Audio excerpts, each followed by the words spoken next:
Hello అండి. నేను ఈరోజు నా ఎక్స్‌పీరియన్స్‌ని నేను మీతో షేర్ చేసుకోవాలనుకుంటున్నాను. అయితే ఈరోజు మార్నింగ్ 11:00కి మేము వాటర్ ఫాల్స్‌కి వెళ్ళాము. మా ఫ్రెండ్స్ వాళ్ళ ఫ్రెండ్స్ వచ్చారు. నా ఫ్రెండ్స్ ఎవరు రాలేదు. ఇంకా అక్క, నేను, చెల్లి ఇంకా వాళ్ళ ఫ్రెండ్స్ వచ్చారు. వచ్చేసరికి మేమందరం కలిసి తిరిగి వెళ్ళి ఎంజాయ్ చేసి వద్దామని చెప్పేసి వెళ్ళాం. సండే కదా ఈరోజు హాలిడే. సో బాగుంటుంది, వెదర్ కూడా బాగుందని చెప్పేసి ఆడుకోవడానికి వెళ్ళాము.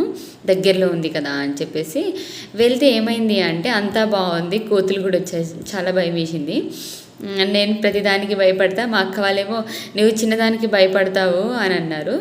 సరే అదంతా పక్కన పెట్టి అయితే ఈరోజు వాటర్ ఫాల్స్ దగ్గరికి వెళ్ళిన తర్వాత వాటర్ పైనుంచి చూస్తూ ఉంటే మేము ఆడుకుంటున్నాం అనమాట. వాటర్ కింద ఉండి ఆడుకుంటా ఉంటే వాటర్ అనేది ఫోర్స్గా మన మీద ఇక్కడికి వచ్చేస్తుంది.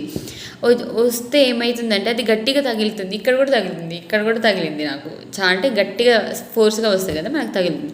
అయితే ఈ మధ్యలో నాకు అనిపించింది, భయం వేసింది. ఎందుకు భయం వేసింది అంటే అరే ఇంత ఫోర్స్గా వస్తున్నాయి, చిన్న చిన్న రాళ్ళను ఒకటేసారి పైనుంచి వస్తే నా మీద పడితే నాకున్న బ్రెయిన్ చిన్నది అసలుకి పడైపోతుంది అని నాకు భయం వేసింది. అయితే ఆ తర్వాతకి ఇంకొకటి ఏంటి అంటే నేను పక్కన పెట్టేసి నాకు అనిపించింది, అరే ఈ వాటర్ ఎంత మనకి లెసన్ చెప్తుంది, ఎంత పెద్ద లెసన్ చెప్తుంది అని నాకు అనిపించింది.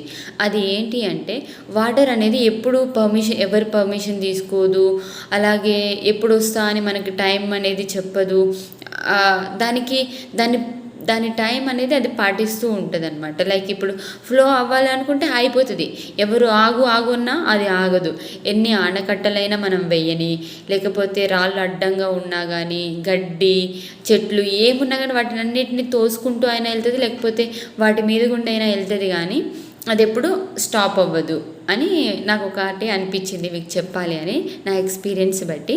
సో మనం కూడా మన లైఫ్లో ఎలాంటి మనుషులు ఏ మాటలైనా అంటారు, వాళ్ళకి నచ్చిన మాటలు అంటారు, మనల్ని ఏదో ఒక విధంగా ఆపేయాలని చూస్తారు. కానీ మనం ఎలా ఉండాలంటే మనం ఏమైతే సాధించాలి అని అనుకుంటామో, లేకపోతే మనం ఏం చేయాలి అనుకుంటున్నామో, మన విజన్ ఏంటి, అసలు ఏం చేయాలనుకుంటున్నాం, మనం దాని మీదే ఫోకస్ చేసి ఎలాంటి అడ్డంకులు వచ్చినా, మనుషులు ఏమన్నా సరే, మన డిస్ట్రాక్షన్స్ ఎలాంటివి అయినా సరే వాటిని పక్కన పెట్టాలి. లేకపోతే వాటిని ఫేస్ చేసుకుంటూ ఓవర్కమ్ చేసుకుంటూ వాటిని మనం వెళ్ళాలి. అంతేగాని మనం అక్కడ స్టాప్ అవ్వకూడదు అని నేను చెప్పాలి అనుకున్నా. Thank you.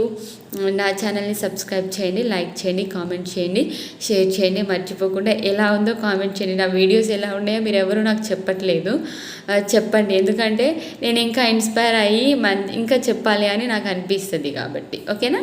Bye bye.